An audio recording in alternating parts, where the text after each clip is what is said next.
Olá, bem-vindos ao Ponto de Vista. Nosso convidado de hoje é cearense, mas sem esquecer as suas raízes do sertão dos Inhamuns, ele vive no Recife desde os 18 anos de idade.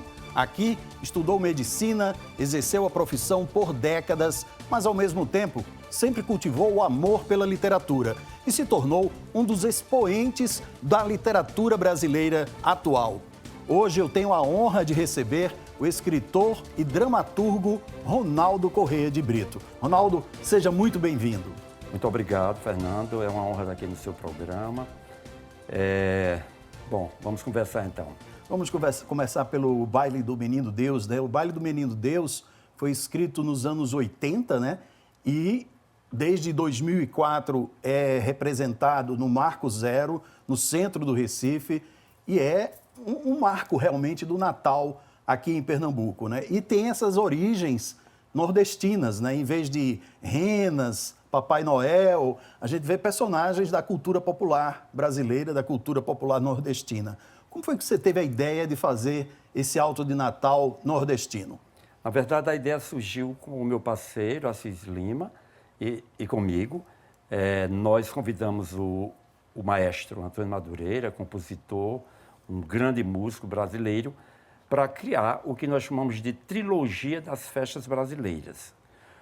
Essa trilogia era composta de Baile do Menino Deus, que celebrava o Natal, Bandeira de São João, que celebra o São João, e Arlequim de Carnaval, que celebra o Carnaval.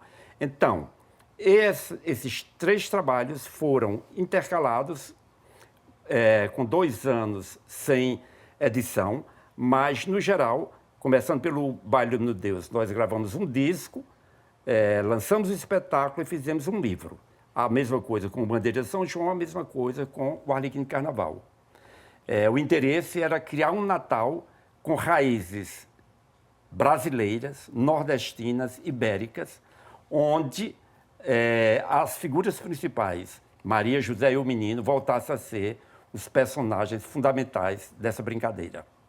Ronaldo, eu imagino que o desafio, como no espetáculo da Paixão de Cristo, o desafio deve ser inovar todo ano uma história que mais ou menos é aquela história que a gente mais ou menos já conhece, né? Digamos, eu queria, antes de você começar a responder essa pergunta, a gente vai rodar algumas imagens do espetáculo do ano passado, e depois eu queria saber o que é que vai ter de novo esse ano. Olha aí.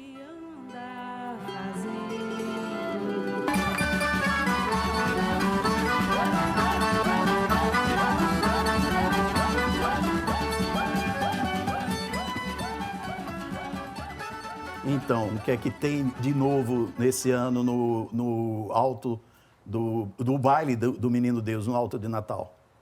Então, o baile, nós percebemos que os personagens principais do Natal, que são José, Maria e o Menino, tinham sido completamente banidos. Se você ia aos shoppings, você ia encontrar Papai Noel, renas, trenós, a fábrica de Gepeto, Branca de Neve, Mickey e por aí afora. E você não... E nada do Menino Jesus. Nada, não existia mais Menino Deus. Uma vez, conversando com crianças de uma escola, eu perguntei, quem é o personagem principal do Natal? E ninguém sabia. Papai Noel deve ter respondido. Ninguém sabia. Então, nós criamos uma história inspirada no Reisado, em que brincantes, o Mateus, junto com um grupo de crianças, saem por uma rua do Recife procurando uma casa onde nasceu um menino. E eles vão procurar essa casa para celebrar uma festa. Acham a casa, mas a porta está fechada. Então começa todo um trabalho que inclui rezas, brincadeiras, chegadas de personagens para fazer essa porta se abrir. E a porta não se abre até que, ao final, depois de uma reza sortilégio, a porta se abre e parece que o baile vai começar. Mas não começa, e vai, a porta se fecha de novo, e começa de novo a procura da casa, e é assim a construção dessa brincadeira. Só que essa brincadeira, com o tempo, foi incorporando toda a cena periférica pernambucana, mas isso é uma coisa que a gente pode falar logo mais. Tá, mas esse desafio de todo ano fazer uma coisa nova, como é que vocês trabalham para que isso seja feito, para que realmente o espetáculo traga alguma inovação com relação aos anos anteriores? O que nós mais temos feito é humanizar a figura de José Maria e do menino. Na pintura medieval e na pintura renascentista, em todas as representações da família sagrada, você tem um plano terreal, onde estão os humanos, é o plano da terra. Tem um segundo plano, onde estão anjos e santos. E o terceiro plano mais alto, onde está a figura divina, certo? Então, o desenho, a cenografia do baile tem esses planos. Mas só que é o seguinte, nós agora estamos fazendo que José e Maria desçam e se tornem personagens comuns, juntos com as personagens que estão ocupando o palco, que são figuras das brincadeiras populares. Mateus, crianças, burrinha Zabilim, Jaraguá, boi, ciganas, ancho. Então, essa busca dessa humanidade para essa figura de Jesus, José e Maria, nos trouxe para a periferia do Recife. Por exemplo, uma inovação. Na cena de louvação a esses personagens, quando a porta se abre, nós convidamos brincantes da beira do canal do Arruda, que são dançarinos de break, para fazerem essa louvação, essa dança, como acabamos de ver nessa imagem. Nós trazemos gente de todos os lugares que você possa imaginar. Nós andamos procurando, descobrindo pessoas e trazendo para a cena, sempre trazendo músicos, personagens da cidade, do estado, do Nordeste, que possam vir e compor esse corpo dramático que já está escrito. Ok, eu queria falar um pouquinho de outros aspectos da sua literatura. Além do teatro, você é contista, é romancista, né? Quais são as suas influências? Quem o Ronaldo leu quando era criança ou quando era adolescente? Em que momento a literatura entrou na sua vida? Bom, eu aprendi a ler um tanto precocemente porque minha mãe era professora, ela foi ensinar no sertão e ela conheceu meu pai, casou e ficaram morando numa fazenda que pertencia ao meu avô paterno. E era um sertão por onde começou o Ceará, um sertão onde começaram os grandes criatórios de gado e os grandes plantios de algodão. E lá, minha mãe tinha a sua caixa de livros. Ela, como professora, obviamente que ela começou a ter filhos e não podia mais dar aulas, não é? E aí, nessa caixa de livros, havia uma história sagrada. Essa história sagrada era um livro que era uma seleta de vários textos da Bíblia, e ilustrados. E eu, muito cedo, eu não tinha revista em quadril, no sertão não havia nada disso, não havia televisão, não havia livros ilustrados como hoje, havia este livro. E era este livro que eu folheava e, bom, via aquelas figuras, tentava interpretá-las, e naquele livro eu me inicio. Eu digo que essa foi uma das minhas primeiras grandes influências. Mas até os 5 anos, a grande influência que eu tenho mesmo é ouvindo narrativas populares. Havia narradores populares, contadores de histórias profissionais que andavam pelas fazendas, se arranchavam e contavam histórias, ganhavam geralmente alimentos e ilustravam a nossa vida, nos enchiam de conhecimento, desse conhecimento de histórias narradas, antigas e contemporâneas, até as lendas locais da região.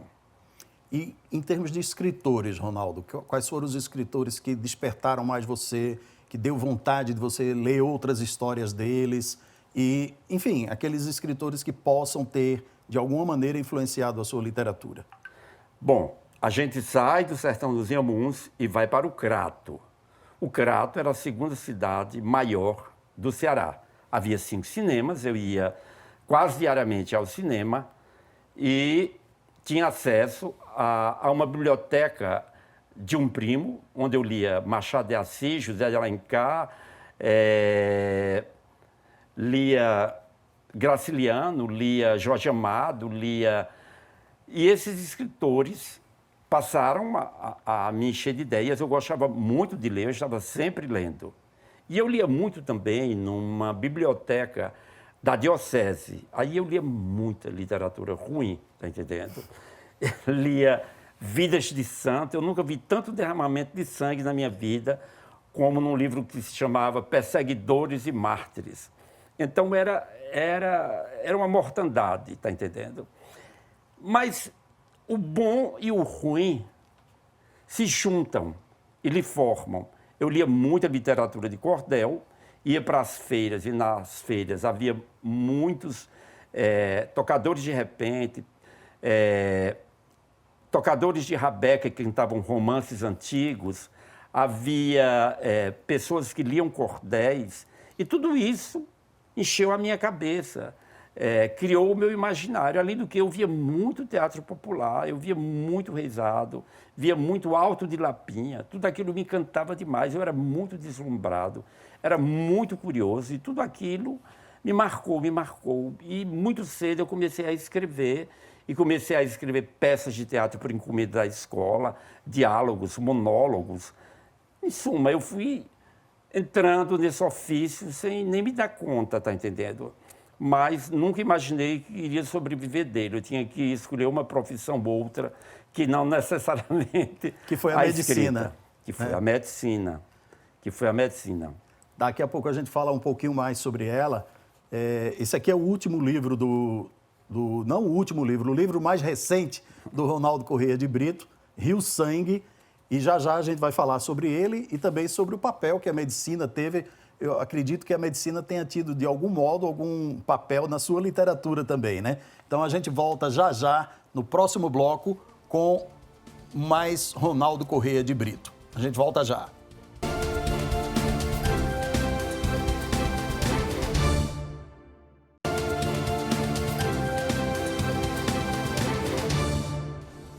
Estamos de volta conversando hoje com o escritor e dramaturgo Ronaldo Corrêa de Brito, autor do O Baile do Menino Deus e de muitos livros, entre romances, contos e outras peças teatrais. Ronaldo, você está com esse livro agora, O Rio Sangue, né? Que se passa ainda no Brasil colônia, né? E tem como cenário tem o Recife e também o sertão do Ceará. Você está sempre voltando a esse sertão do Ceará, né? O que é o Rio Sangue? Como veio a ideia de escrever esse livro? Bem, eu achava que tinha uma dívida com uma literatura que tivesse um narrador contemporâneo, mas que lançasse um olhar sobre o nosso passado colonial, para que eu próprio e os leitores compreendessem o que somos hoje como consequência do que fomos no passado. Como consequência da nossa violenta conquista, do nosso violento processo de colonização. Então, Rio Sangue é uma saga de uma família formada por 2 irmãos e uma irmã, que saem daqui do Recife. Na verdade, eles eram de Tracunhaém, eles eram de um engenho em Tracunhaém, e eles saem para o sertão dos Inhamuns num tempo em que já não era possível manter as populações que viviam no litoral, alimentá-las, porque todo o plantio era apenas de cana. E então abria-se um novo universo, que era a exploração do sertão, com o criatório de gado, com o plantio de cereais e o plantio de algodão. E começa então, no final do século XVII, começo do século XVIII, o avanço nessas terras sertanejas que eram defendidas com unhas e dentes durante quase 200 anos por indígenas, sobretudo as tribos cariris. Então, Rio Sangue é a história desses 3 irmãos, um deles é padre, que se torna depois um grande patriarca, um grande pai de família, ele junto com uma indígena ele era chamada padre, Passa. Pelo que eu li sobre o livro, ele era padre sem querer ter sido padre, não é isso? Ele foi encaminhado, naquela época, as famílias sempre encaminhavam filhos para serem padres como uma forma de ter prestígio. E ele foi encaminhado para estudar na Bahia, e depois é mandado o padre para lá, para o Ceará. Mas lá, como era comum na época, ele se amazia ou passa a viver com uma índia chamada Páscoa, e com ela tem 10 filhos. 10 filhos. Somente. Somente, viu? E aí, então, o que há de novo nesse livro é que é um livro com muitos narradores. Não apenas o narrador, na terceira pessoa, narra, mas os personagens também narram. Você vai lendo um livro e, de repente, um personagem passa a narrar. Ele passa a narrar se ele toma a palavra e narra. É um pouco com uma estrutura das Mil e Uma Noites, do Decameron, tá entendendo? É um livro de muitos narradores. E isso torna o livro muito agradável de ler e fácil de ler, porque esses narradores são desde indígenas a africanos, senhores donos da terra. Então você tem toda a natureza de gente, que são as muitas gentes que formam esse Brasil colonial. Agora, Ronaldo, eu sei que nesse livro, não li ainda, né? Acabei de receber, inclusive, de você esse livro, obrigado. Mas eu soube que tem um personagem que é uma criança de 5, 6 anos e que esse personagem, essa criança seria você. É verdade? Olha, essa história, poxa, numa entrevista à TV Cultura, ao programa Entre Linhas, do Manuel da Costa Pinto, ele, que é um grande leitor, uma pessoa que leu todos os meus livros e acompanha... Ele pensou esse personagem. Ele sacou que esse personagem era eu e fez uma pergunta de um jeito que eu me emocionei e terminei confessando. Mas, bom, eu gostaria de dizer, viu? Mas... Mas é verdade. É verdade. Tá certo. O Ronaldo, entre teatro, contos, romances, você teve ganhou o prêmio São Paulo de Literatura com o seu primeiro romance, não é? O Galileia. Isso, Galileia. E que é um romance espetacular, que fala também do sertão, né? A história começa numa fazenda, né? No interior do Ceará, né? Não tem uma cena... Começa numa viagem. Mas tem uma fazenda, tem essa assim, fazenda no interior do Ceará. Galileia. Exato. O que foi que essa fazenda no interior do Ceará, o que é que ela tem da sua cidade natal, Saboeiro, no estado do Ceará? Bem, lá vou eu tentar confessar coisas. As culturas se fundam geralmente em acontecimentos trágicos. E essa família sertaneja, cearense, às margens do rio Jaguaribe, ela se funda numa grande tragédia, que é um feminicídio. Uma mulher de uma das mais ilustres famílias, ela é assassinada pelo esposo de uma forma perversa, crudelíssima e injusta. Não há assassinato justo, não há crime justo, não há feminicídio justo. E essa história era muito narrada, ela tornou-se uma história muito repetida, porque marcou muito. Foi um assassinato fundador, um sangue que funda uma família. E esse feminicídio, ele foi narrado muito, muito, muito, e eu ouvi muito criança, e aquilo tudo me revoltava, me horrorizava muito.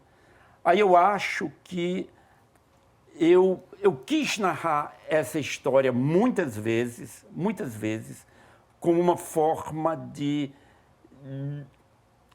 acusar que aquilo existiu e de dizer, isso não pode se repetir, isso não pode se repetir. Então, nesses romances, nos meus romances, e está lá em Galileia, há sempre essa busca de uma modernidade, de uma justiça, de um olhar novo, de uma proposta de transformação desse mundo sertanejo, de libertá-lo da violência, do lugar marginal, tá entendendo? Do ódio, das mortes, do coronelismo, do machismo. tudo isso, que são marcas e que a gente ainda vê repetido dentro da nossa cultura. Então, é isso. É isso. Queria voltar um pouquinho ainda no Rio Sangue, Ronaldo, que é o seu livro mais recente, né? Ele se passa também na Guerra dos Mascates, né? Tem uma parte da Guerra dos Mascates que está retratada aqui, né? Você quis voltar mesmo nesse Brasil colonial e qual era a sua ideia de transmitir o que exatamente com o Rio Sangue? O que é que perpassa toda a estrutura do livro? Então, a Guerra dos Mascates está narrada porque é um período de muita transformação. A verdade é que Pernambuco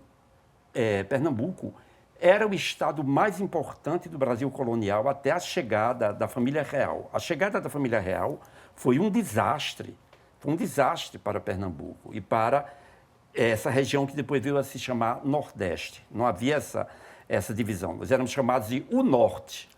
Com a chegada da família real, o centro passou a ser o Rio de Janeiro. Né? Com a chegada da família real, os projetos em Pernambuco não era de ter um império. Os projetos eram de ter uma república.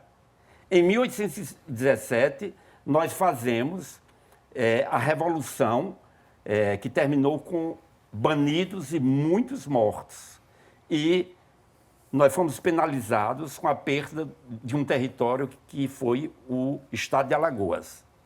Em 1824, este ano nós estamos completando 200. Aniversário, 200 anos, nós tivemos a Confederação do Equador, o Frei Caneca esteve à frente, não é? Novamente, perseguição, está entendendo? E era um movimento de proclamação da República. Nós não queríamos o golpe de Dom Pedro I.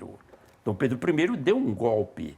E com esse golpe ele tornou-se imperador do Brasil. O que nós queríamos era uma república. Pernambuco proclamou 2 vezes uma república. E aí nós perdemos todo o território, que era um território de São Francisco, que é hoje metade do estado da Bahia. Foi uma penalização. Então, este livro, ele parte de acontecimentos históricos. Eu retomo um valor da história para as narrativas. É possível se conhecer a história de um país lendo romance, uma ficção. Esse livro é uma ficção. Há um personagem que diz, nada disso aconteceu, mas sempre existiu. Então, tudo que aí está tem muito de pesquisa histórica, mas é uma ficção. E é uma ficção que tenta fazer com que a gente, olhando para trás, a gente identifique de que maneira erros se perpetuaram no nosso presente. E a gente possa, então, não cair e não voltar a esses erros. Eu estou vendo aqui que você incluiu no fim do livro uma nota com alguns livros, né, históricos. Isso, muitos. Livros que falam da nossa história, né? E são livros que você usou para compor a sua história? Veja, são livros que eu li. São livros que, de repente, aparece uma palavra. Uma palavra. Ontem eu estava, por exemplo, ouvindo a ópera Judite, de Vivaldi. E tem um trecho em que no canto diz fúria, fúria, fúria. Então, eu vi que há todo um capítulo, que eu acho um dos melhores capítulos do livro, em que eu divido o capítulo, vou dividindo com essas 3 palavras, fúria, fúria, fúria. E eu não citei Vivaldi, mas certamente a música veio ao meu juízo quando eu estava escrevendo.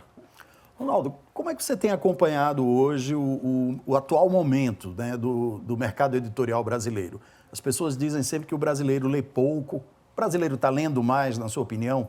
Qual a avaliação que você faz? Eu já acompanhei mais. Eu sei que se escreve muito, nunca se escreveu tanto. Todo mundo está muito otimista. Deu uma entrevista agora para o Le Monde.